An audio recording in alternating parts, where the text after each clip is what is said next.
Peter Parker's back for the 6th time in Spider-Man Homecoming. Woo! This time by Marvel Studios and Sony. And yeah, like I said, it's the 6th Spider-Man film that we've both lived through, and yeah, it's amazing. And played by an appropriately aged actor.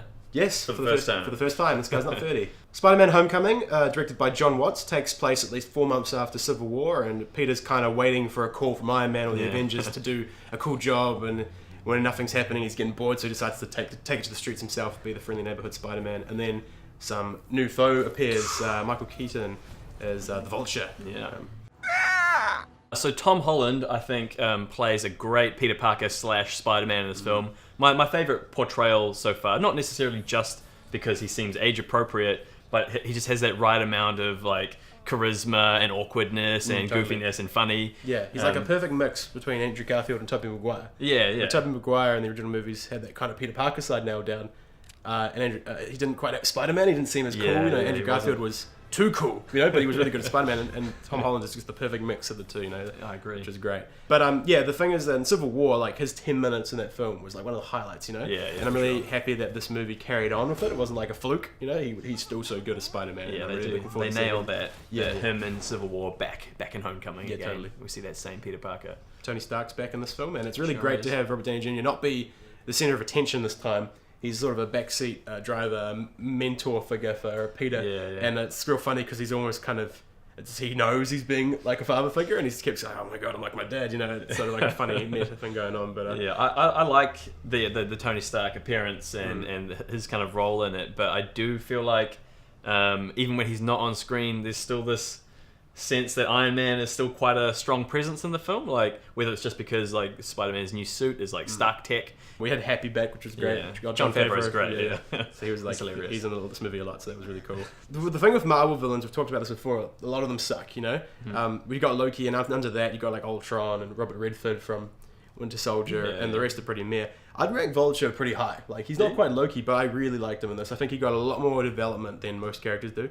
I mean, villains, I think he could have got a lot more. Yeah. Like, they started strong, and then sort of halfway through, it just sort of went nowhere. Yeah, I think there should have been a lot more at the start when we were introduced to him. It feels like there's this really great entry point to have a lot of sympathy for the character. Yeah. And then they kind of rush past all that whole stuff. And there's a twist which I thought was brilliant. I thought it was super good, and I was like, this has not been done before as far as I know. This is great, so I really liked it, and I think it was great in my theater because everyone was like, they gasped, So that was super cool, and I really want to see it again to see how people react because I love going to theaters and seeing it's a great moment. Yeah, Spoiler moment, so we won't say it. Not at all, but so it was cool. I really liked the subtleties Marvel puts into like the costuming with characters like the villains. Yeah, totally. Like if you did the costumes from the comic books directly, it would look stupid. It would look ridiculous and campy, and it would just be silly. They always try to they never do the Captain America outfit fully how it looks. They kind of make it cooler. But in this film, in the original costume, Vulture he's a big green bird thing. It's bright green costume with the wings. Yeah, and he's got fluff around his neck. But in this, Michael Keaton's got a bomber jacket on. Yeah, with like the fluffy neck, which is great. So it's like a cool homage to the outfit in the comics. And then you got Shocker with the yellow sleeves, which is really cool. As soon as I saw it, I was like, it's fucking Shocker. Even like that kind of like snakeskin pattern on the sleeves he had, which is really cool, which is like directly from the comic type of thing. Yeah, just going over the rest of the supporting cast real quick. There's a bunch of teenagers in this film. Sure are. Like Peter's schoolmates. Ned particularly was really good. Yeah, he was a great character, I thought. His best friend, he was super cool, like real funny. Yeah, and I felt like their friendship, their best mates was like really organic. It felt legit. You know? Totally. Compared to like what we had in the past, which was Harry and Peter in the original film, which is just weird. James Franco, Tobey Maguire. This they were like two good friends. Yeah. There's Liz, the love interest. Yeah. Flash the bully. Yep. Who I thought was a weak character because he doesn't really come across like a bully. Like Flash Thompson's always been like a staple character in the Spider-Man universe, as far as I know anyway. Totally. As this big like jock bully guy, and he obviously doesn't have to be a big jock, but he's just like he's kind of like an idiot. The character that Zendaya plays, Michelle, who's like just a weirdo She's the girl friend from Breakfast Club that just sort of doesn't talk to anyone. Yeah, I thought she was the tension where she doesn't have to. She was a bit wasted in this film for me anyway. Like she's kind of just there, but she doesn't need to be. Yeah, I kind of liked her. I feel like there'll be room for more with those characters in the next film. They're kind of setting them up for potential sequels. So one thing that the original trilogy had was really good action set pieces, right? Yes. Real standout scenes like the train scene, the bridge sequence. Just like really memorable moments in film. The Amazing Spider-Man films didn't have that. There were no scenes in those movies that made you go, "Oh, remember that?" Yeah, Can't remember those can't films recall that much any- at all. Yeah. Where I think this movie had plenty of scenes that I was like, I remember that. Like, I don't want to say any of them, but like as it was happening, I was like, this is a great scene. This is another great scene. Just constant cool action moments, and I Yeah. thought that was great because that's what I think of Spider-Man as real cool action scenes, and I thought this movie kind of captured that well. And it was a lot of fun. I had a lot of fun in this film, and it really made me think of the original trilogy, which was a bit goofy and corny at the time, you know. And Amazing Spider-Man just went full Dark Knight. It was just too serious and too like moany Peter Parker, you know. Oh, and on the action as well. I felt like the CGI with like just all the big stunt stuff with Spider-Man flying around and doing all the cool stuff. I thought that was really flawless as well. Yeah. Like you couldn't quite tell like which was real and what wasn't, which was great. I thought it looked really nice. So there was only one moment I kind of felt like he looked a bit fake in one scene, but for the rest of it, I totally just believed it was happening. One thing that I think has been prominent in Spider-Man films in the past, particularly in like the Sam Raimi's ones, has been like sort of the emotional connection Peter has to his friends and family, like Aunt May, for example. And I feel like that relationship between Peter Parker and Aunt May in this film, like it's there obviously, but they don't really put that much emphasis on it, which I guess is fine.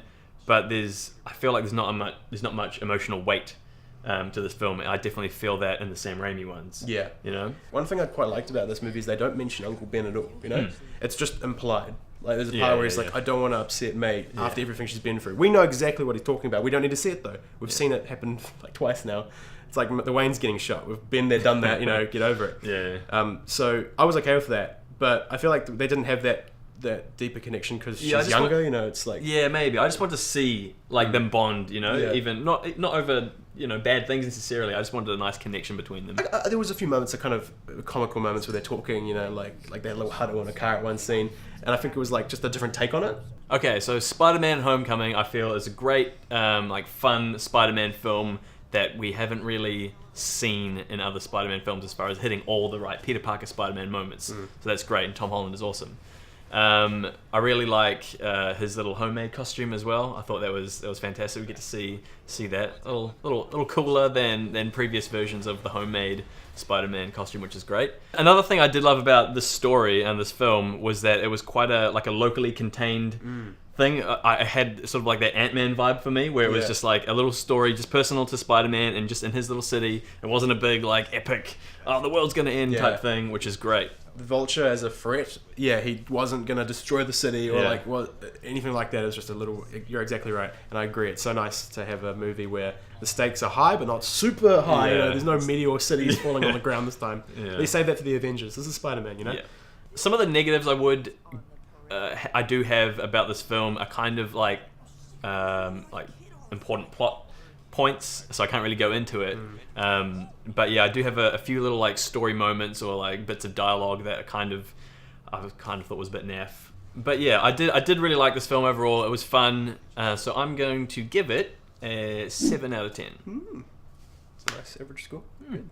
Yeah, I completely agree with Chris. This is the fun Spider-Man movie we've been waiting for since Spider-Man 2. I still like 3, but this just really nailed all elements of Peter Parker, you know, just the fun, the nerdy, the cool, the badass. There was not a lot of goofy moments. I think I kind of know what story parts are talking about, but like I said, we can't really talk about it. Music was great. Like you said, there's a good motif recurring. It's nice to have a movie where there's a main theme. And good villain, good story, good action. I think this is one of the better Marvel films we've had in recent memory. Much better than Guardians, I thought.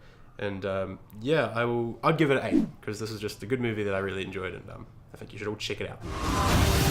Don't mess with me, because I will kill you and everybody you love.